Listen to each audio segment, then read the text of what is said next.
This is a production of SDPB.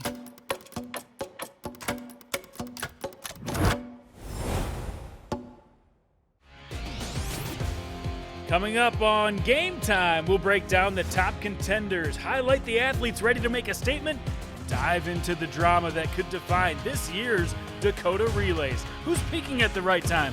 Which schools are ready to run? And where might we see history rewritten? Nate and I will dive in with our special guest, Alex Heinert, all coming up next on Game Time. Game Time is supported by the South Dakota Career and Technical Student Organization Center. Through CTSOs, South Dakota students can learn professional development, leadership, and industry-specific skills, helping students learn, lead, and succeed. All right, Game Time has returned here on SDPB, a special edition Game Time highlighting the Howard Wood Dakota Relays. I'm Nate Weck, joined as always by Jason Andera, and today we got special guest Alex Heinert in the house. Alex, thanks for joining us. Thanks for having me. Excited to talk some track and fields here on Game Time today. Yeah, it is still April, but it is. You know what? This is when, as we've kind of said, this is when the track and field really starts to take shape, and we're going to get a real nice taste of it this weekend with the 101st Howard Wood Dakota Relays. And you've got a nice angle, Alex. You've run in the Dakota Relays. You've A long time ago. done a lot of announcing. You've done the PA.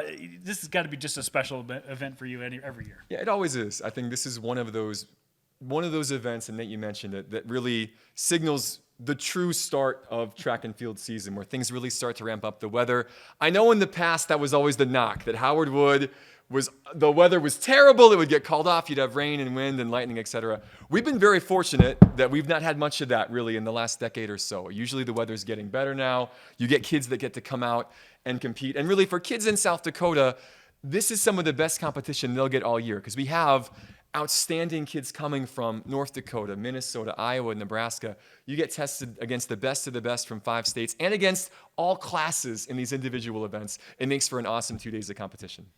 Can't wait. All right, well, one of the things that makes the Howard Wood Dakota Relays incredibly special is those special events. Now, the special events, we're going to have a couple of them, the boys 200 meter and the girls 800 meter. The boys 200 meter is going to be the first event that we see of the two specials on Friday. Alex, you know, as far as the special events, I guess how special are the specials?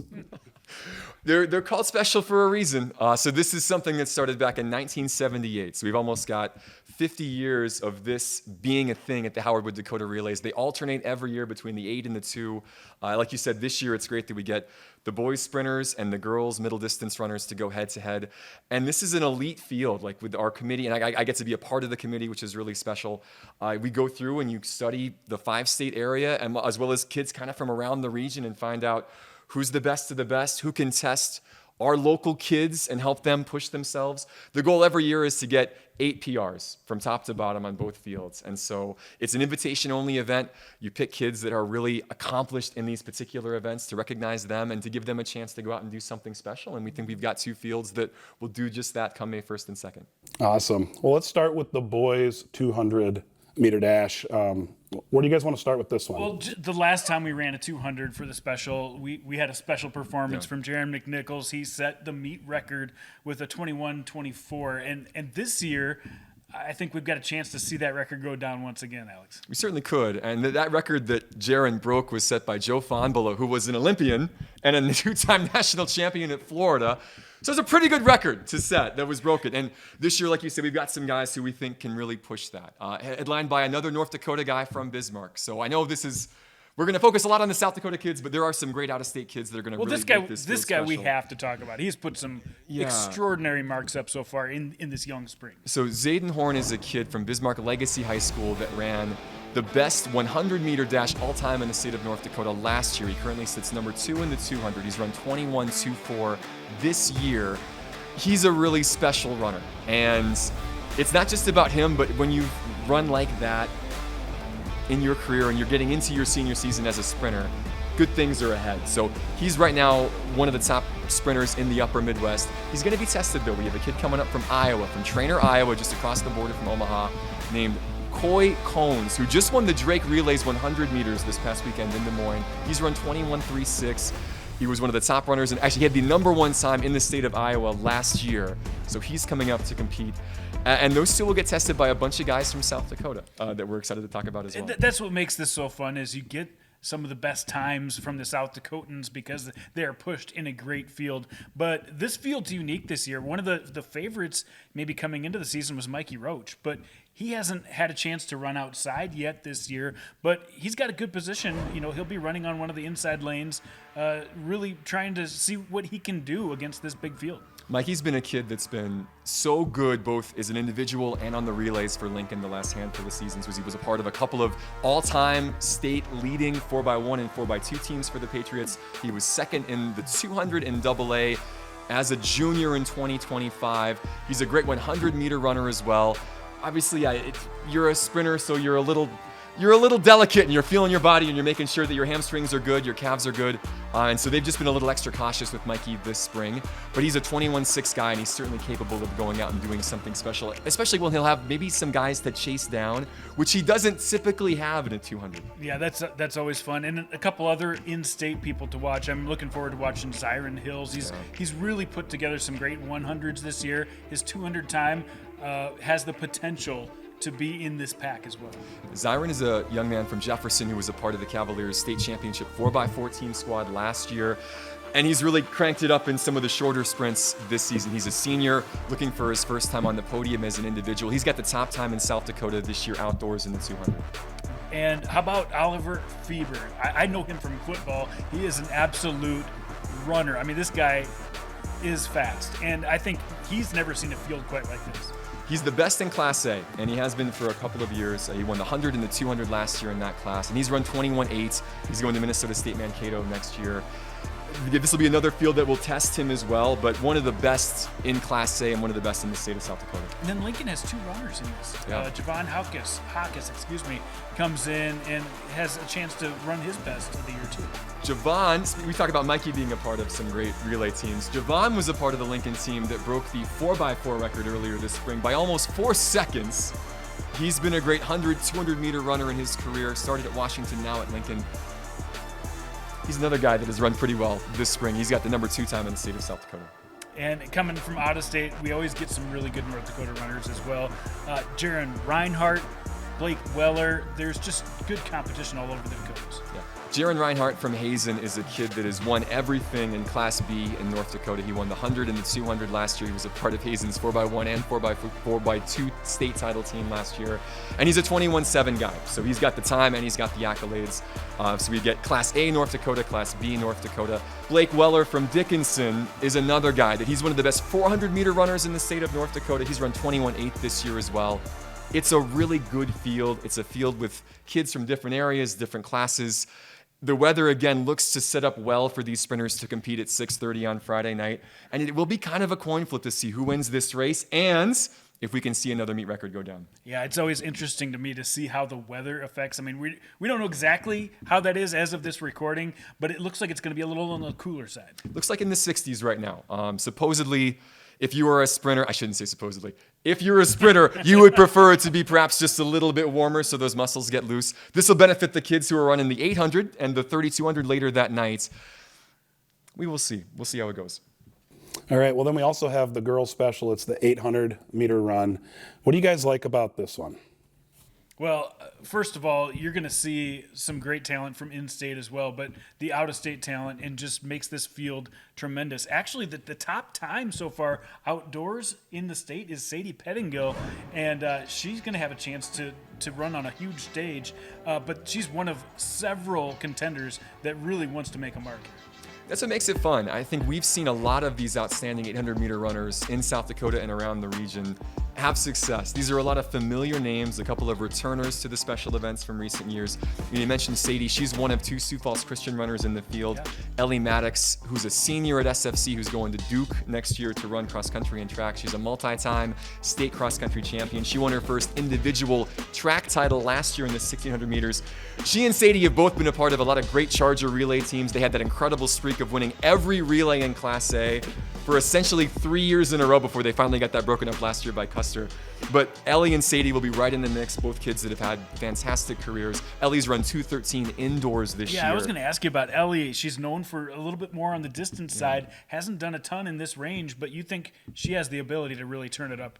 She's an excellent runner regardless. I think from 400 up, I think she's proven that she can do some special things. She's been running a little longer distances this spring, going out to big meets in California at the Arcadia Invitational and putting up great times in the 2-mile. But we've already seen her have that success. Again, she was a top 3 finisher in the Open 800 in Class A last year. And we've seen her run a 4x4. We've seen her do this. So she's a very versatile runner. And I don't think this will be too big of a stage, certainly, or too short of a distance for her to be competitive. And Peyton Van Diest, another runner who hasn't run a lot in that range yet this year, but has the potential to really make some noise. Yeah. Outdoor. But she's run 2:10 indoor. She went down to Lincoln at the Devaney Center, and she ran 2:10 against collegiate athletes back in February. So she's another kid who was top 3 last year at state and AA in the 800, the 1600, and the 3200. She's been all state in cross country for years. Again, the young lady from Spearfish has got the second best time in the field, just behind Emma Stephenson, who's the reigning Class B state 800 meter champion from Nebraska. She's out of Waverly High School. It's a suburb of Lincoln, just between Lincoln and Omaha. She's also run 2:10. Again, those two are the quote-unquote 2 favorites. But there's a lot of kids who are in that range. Brianna Riley from Harrisburg, who's just an 8th grader, but has already won 2 state cross-country championships. She was top 3 last year in the 8, the 16, and the 32 at state, all behind Libby Castelli. But she's run 2:12. She'll certainly be in the mix. There's just a lot of good kids. There's a lot of good kids. There's a lot of good kids in this field. How about the 8th grader, Claire Grindy? She has a chance to really splash on this stage as well. Yeah, Brianna Riley's not the only middle schooler Yeah. in this race. And I know as a committee, sometimes you look at kids and think, well, if you're in middle school, like you're going to have potentially 2 more chances to compete in this event as you go through high school. But if you are good enough, you're old enough. That's been our philosophy. And this is Claire Grindy from Hillsborough Central Valley, which is between Grand Forks and Fargo up I-29, a place I'm familiar with from my travels. She's in her 2nd year of competing as a varsity track athlete. She's already won 5 state championships. She swept the Class B distance events last year, the 8, the 16, and the 32, and she's won back-to-back Class B cross-country championships. And she's run 2:14.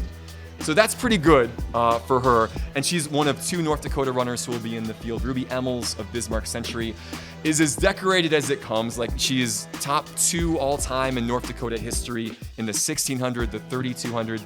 She's won the last 2 state cross-country championships in Class A. She was a Nike All-American at the Nike Outdoor Cross Championships in Portland this last year.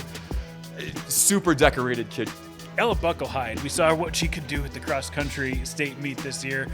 She's been an electric athlete in her career as well, and she's got a chance on a big stage too. She's been the best in South Dakota Class B for a long time. And she and Emery Larson of Chester used to have these great battles, and Emery's now running for Pierre. And so Ella has stepped into that spotlight, and she swept the 8, the 16, the 32 last year at the state track meet. She won, I believe, she's won multiple state championships on the cross-country course as well. She's a 10-time state champ, like just incredible numbers for her. And so it's going to be awesome to see this young lady from Northwestern finish out her collegiate career on this stage, her 2nd time running in the Special 800. It'll be special for her. And it's just great to see these Class B runners get their stage to run in a really rich environment like this. Ella was a great example of a kid 2 years ago. She was coming off a state championship in the 800. She had run, I think, 2:19 coming in. And typically to make this field, you got to be 2:16 or better. But she was a defending state champ in South Dakota, and we had seen what she had done and said, this kid deserves a chance. And she goes out and runs 2:15. Yeah. And I think that's just an example of what this race and bringing in competition that these kids don't normally see can do for a kid like that from Millette, South Dakota, that just needs the opportunity, needs the competition to show what she's capable We saw of. Berkeley, England do just that a couple of years back, where they really, when they get pushed like this, they can run some really cool marks. Yeah, and this was before Berkeley, England was Berkeley, England, was winning all these state championships, and she went out and ran 2:10, 2:11, which was like a 4-second PR in this race. So it's just, this race is special for a reason. People have the opportunity to compete and perform, and a lot of time these young men and women rise to the occasion. What more can you say? Yeah, just honestly, like, you run out of accolades for some of these kids. But again, there's going to be a ton of talent on the track in that 8. I'm excited for it. Yeah, the 8's going to be great. I love the 2 right after the turn. Some must-see TV on SDPB coming up on Friday. Well, we know what makes the special special, I think you can say now, because of yeah, I mean, you guys highlighted it. There's tons of good talent on both the girls and boys side with those, and obviously we look forward to that. And as you mentioned, Jandy, SDPB is providing all of the coverage for the 101st Howard Wood Dakota Relays, taking place this Friday and Saturday from the Howard Wood Field Complex in Sioux Falls. Friday starts at 1 o'clock Central, and then 9 o'clock start time on Saturday. SDPB's YouTube channel will stream it all for free. You can also watch it for free as well at sdpb.org/Dakota Relays. But there's nothing like being in the stands. That's I mean, true. the roars that you get, the ability to switch around to different field events as you're watching the track events. So make it out there if you can, and then go rewatch it on YouTube. And I will say we are also providing streams for all of the field events as well. So even if you are in the stands, feel free to pull your phone out, check out some of the field events and stuff like that too, if you're watching the running events and stuff like that. So we'll have full coverage of that. So one of the things, because this is the Howard Wood Dakota Relays, it's now, end of April. We're going to be turning that calendar to May. Let's talk about some of the top marks that we've seen here for the year.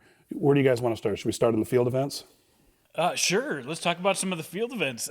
This is usually the time of year, too, when we see those marks ratchet up a notch or two, and Dakota Relays is a great place to set some of those marks. But so far this year, on the girls' side at least, we've seen some pretty impressive marks in the field side.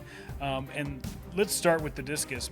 Malia Kranz, already thrown 144 in the discus, and she's got some competition this year as well. I saw Karen Ellerton also put up a mark really close to that, so some really big numbers so far this year in the discus. Yeah, Malia is a two-time state champ from Watertown in Class AA in the disc, and like you said, there's a lot of kids that'll be in that field. One of the great things about this event is she'll compete against kids from A and B and from out of state to really push herself. Yeah, exactly. And some of the other marks in the field events, the high jump I think is going to be one of the more competitive places to be at the Dakota Relays. A lot of jumps in that 5.6, 5.7 range, and we could see that get extended even more. Hazel Luthmers has put up the biggest number, or the best mark so far this year at 5.7. She'll go up against Ashlyn Copel, who's a pretty good athlete, who's never lost the state high never jump heard of her. championship. I know, right? I know this is a new up and coming young lady who's off the radar, but she's won five Class A state high jump titles in a row. Gianna Stroh from Brandon Valley has won, I believe, 5 state AA high jump titles in a row. Like, these are girls that have been winning this thing since they were in middle school, and they get to go head to head with someone like Hazel from the SMAT. That's going to be a great competition. Here's a graphic with the top marks so far this year on the field events, and anything else in there that you want to point out to us, Alex? I saw Ava Holsworth of Stevens in the long jump, over 19:10. That's pretty impressive. Yeah, that's number 2 all time in the state of South Dakota, and there's only been one young lady that's ever broken 20 feet in the long jump. Ava's certainly flirting with that. She's just a little over an inch away from crossing that threshold, and she's just a junior from Rapid City Stevens. She's a part of a really good Stevens team that has a number of kids in the jumps, in the sprints, that are some of the best, not just in the state, but in the region. Tenley Stiefel, who's just a freshman from Custer, the vaulting Stiefel sisters. We saw them go 1, 2, 3 last year at the Class A state meet in the pole vault. Tenley's older sister, Sienna, has now moved on to University of South Dakota, is competing in the Summit League. Her other older sister, Kelsey, also was a part of that 1, 2, 3 finish. She's having a great year, but Tenley this year has vaulted 13 feet, and that would be over the Howard Wood Dakota Relays meet record. So that's something to keep track of. And she is just a freshman. Yeah. Not too bad. Not too bad at all, and good competition to go up against for those sisters from Custer. How about the triple jump? We've got a couple of really impressive marks there too. Claire Munch has gone over 38, or she did 38.4, and Cadence Coughlin of Brandon Valley at 38.1. So some really big marks in the triple jump as well. But I think the field events always seem to get ratcheted up a notch here at Dakota Relays. All right, and then let's take a look at the boys' field events so far, some of those top marks from the year. Yeah, some big numbers once again. Again, as you look at the graphic here, these numbers will continue to get improved upon over this weekend, I think. One that really sticks out to me is what Jackson Day, he has lapped the competition so far from winner in discus this year. It's not an all-time mark, but he really feels like the person to go watch. 191 feet is good in the discus. Really good. Like, if you're getting close to 200 feet, that's impressive. And Winter South Dakota, they've produced a lot of big, strong kids and good athletes over the years. He joins that long list. And then in the high jump, again, this is kind of an open field. We've got a lot of different athletes who could make a new PR coming up this weekend. But so far, the best number we've seen, Coy Urban out of Rapid City Central at 6'8 1/4. He's a really good athlete, another kid that is just very versatile and doing a lot of different things for the Cobblers. He's going to be one to beat.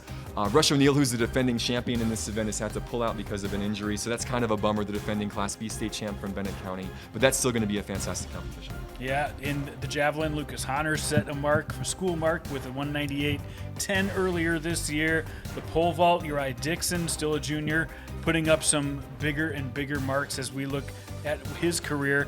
Anything else in here, Alex, that we need to talk about? I think you mentioned Lucas Honor from Lincoln. That is the #1 javelin throw in South Dakota history. And again, that's a new event that's just come in the last couple of years, but he's close to 200 feet. Now, it's likely he won't break the Howard Wood Dakota Relays record in that event. We had the javelin come in a handful of years ago and invited a young man from Kansas who was #1 in the nation, who threw 220.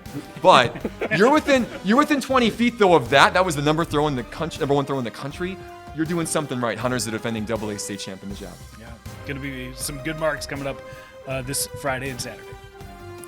All right, and then we've got the girls track events. All right, girls running events. Well, obviously, when we talk about some of these top marks, we'll start with the short distance. But what do you guys like with some of these top marks we're seeing so far with the girls running? From the AA perspective, and if you look at South Dakota, Charlie Williams Smith of Pierre has really emerged. She was the state champ in the 400 last year. She's committed to run at Montana State in the fall, and she's got the top time in the 1 and the 4, and she's right in the mix in the 2 as well. Bergen Musser of Lennox, who was just a middle schooler last year and was a part of the special 200 race. So versatile from the 1, the 2, the 4, and the long jump. She's doing similar things this year. She's got the top 200 time in the state and is right there in the 1 and the 4. And we talked about those Rapid City Stevens kids. Ella Bradeen from Rapid City Stevens, one of the best 100-meter runners in the state once again this year. She's a part of a Raiders 4x1 squad that has broken the all-time state record. Just a couple of names that have really stood out on the sprint. Yeah, stream. Ella heading to SDSU next year. Yeah. Some of the more versatile runners that you love to see compete in different races. You're right, Charlie Williams Smith. I've been really impressed with the way her game has stepped up this year, and she's got a couple of different events too. I think she has a chance. We don't know exactly where everybody's going to be running yet, but watch for her. She's going to be on the podium. What about some of the long distance types of runs on the girls' side? I know we've discussed a lot of these names when you talk about the Special 800 because these kids are so versatile that they'll do multiple events. The way it works at the Dakota Relays from a scheduling perspective is if you're doing the 800, you likely will not be doing the 32 because it's really right after that. So a lot of these young ladies will do the 8, but they will come back for the mile, which takes place in the afternoon on Saturday. And that mile race is going to be like a special event, sort of 2.0, with a lot of these kids from Ellie Maddox to Peyton Van Diest to Ruby Emmels to like just down the list. Emma Stephenson will probably run in that race. All of these top kids who were so good at the half get to run the mile against each other. And we've seen these kids, a lot of these kids have run sub 5 this year, which is very good for a 1600 in April. That race is going to be really fun. Yeah, I'm really looking forward to watching Ellie Maddox because she does step her game up. As you said, went to Arcadia and ran amongst some really good competition. I think she put up a 2:11, I think. And you mentioned that Arcadia. Again, these girls won't run the 32 at Howard Wood, but Ruby Emmels, Ellie Maddox, and Peyton Van Diest all ran the 2 mile at Arcadia. Yeah. They all finished in the top 20. Emmels was runner-up in that race, and Ellie and Peyton were just outside the top 10. So that just shows the quality, I think, of kids from the Dakotas going to a huge meet in California. This is a nationwide meet, best kids, especially from west of the Mississippi out there. And we have 3 that finished that high in that 2 mile. And we're going to talk about on the boys' side in a second. We had another kid who did pretty good out there as well. But that just shows, I think, we got you, Micah. This speed is traveled from the Dakotas beyond. No, it's awesome. It's always good to see some of the talent we've got here in South Dakota and how it can be also displayed on some of these national stages. Yeah, here's a look at some of the top hurdle times we've had so far this year as well. You got to give props to the hurdlers in the 100 meter. You've got some really good times in the 300. Hallie Braun of Sioux Falls Christian has really set a nice mark at 43.18. Yeah, that's number 2. A couple seconds better than the competition. Yeah. Hallie Brown has been fantastic, Brown. and number 2 all time now in the state of South Dakota. And she's been a multiple-time state champ, and we've seen her this year for Sioux Falls Christian. She's running a few more events without obstacles and running very, very well in the Open 100, the Open 200. She's a big part of that Sioux Falls Christian machine that just keeps cranking out outstanding kids. Payson O'Neill of Bennett County is another one to watch. She's just a freshman, but she was a state champ multiple times over last year in Class B, in the relays, in the hurdle events as well, from the 1s to the 3s. She's had a great spring this year so far. Lauren McDermott of Elk Point Jefferson's the defending state champion in Class A. Maya Kachikian of Rapid City Stevens. Maya Arampatsis of Aberdeen Central. Those two have been two of the best in the short hurdles as well. Just loaded with talent, top to bottom. And some of the relays as well on the girls' side. What do we like? I think the one thing we got to point out is what Stevens could possibly do in the 4x1. Where we're talking, this could be one of the best marks we've ever seen. They've already set the all-time record. Like they've already beaten everybody else. They got a chance to do it again. We've seen this 4x1 mark just get lower and lower and lower. I think it was broken maybe 3 different times last year by multiple different teams. Pierre broke it once, Stevens broke it once, and now Stevens has broken it again. Kachikian, Riley Willett, Ava Holsworth, Ella Bray Dean, some familiar names that have combined for Paul Hendry to do some special things getting the stick around the track. It's impressive what they've done. And they would likely line up with that group again come Saturday. All right. All right, well, let's take a look at some of the boys. Let's start, I guess, on some of the short distance types of stuff on the boys' side. Well, to me, these AA runners have put some really sweet marks up, and I'm looking forward to seeing what the Jefferson runners can do in this type of environment. We talked about Javon Hawkins, who's been marked to run the 200, but I think his specialty could be the 100. He's got the best 100 time in the state right now, Javon, and he's a part of this Lincoln group. We mentioned earlier, again, they broke the all-time 4x4 record. They've got the top 3 open 400 times in the state right now. Zion Conrad, Evan Abold, and Isaac Herbold. Conrad and Abold have both run sub 48, which is ridiculous before the calendar is flipped to May. They've got such a great group of guys, and they have won a lot of state championships, both as a team and in relays, and we're seeing some of those individuals now really step up. There is a Lincoln runner who I believe has the top time in the 1, the 4, and the 1600 meters, and they've got a lot of company right around them. So it's a very deep Patriot squad this year for sure. We get into the longer runs, starting with the 1600. Miles Lechtenberg, another Lincoln runner, has put up the top mark. In the 3200, this is the guy we wanted to talk about, Micah Peters. He's done some incredible things.